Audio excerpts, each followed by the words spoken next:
There are a number of frequently asked questions, okay, pertaining to workman's compensation. One is, I received documents in the mail from the workers' compensation insurance company.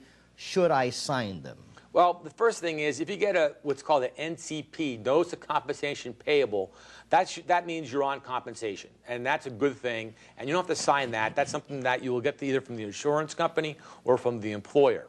You also might get what's called a temporary NCP, which only lasts for 90 days. And after that point, the insurance company has to make a decision whether or not to pick you up or not.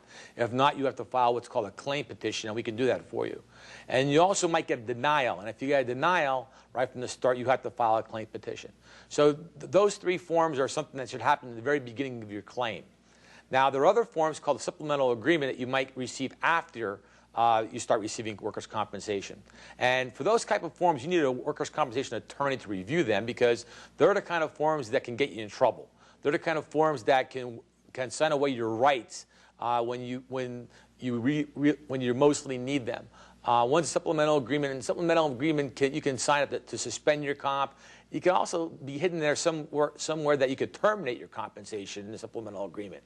And it's also could be used to modify your comp. So, any way you look at it, you're going to be losing money if you sign that document, and it should be reviewed before signed.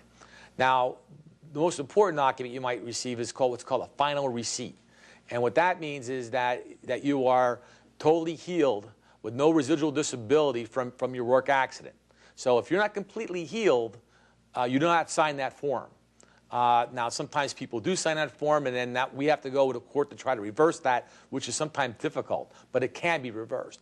But we ask you that if you ever see a final receipt in front of you, you take that to a lawyer immediately before you sign that document. And then the other form that you will have to sign is the employee verification form. And the employee verification form is a form sent out by the insurance company that asks you a few questions, whether or not you're back to work, whether or not you're still treating. And the problem is, if you don't sign that form, they can suspend your compensation till you do. So what you want to do is play it safe and take that to a lawyer also, so that he can review, or he or she can review that to make sure that document's in order also. But that's one form that usually is signed, but we want to make sure that it is right. So certain forms you sign, certain forms you don't sign. It's very important to see a lawyer to be able to know what the difference is.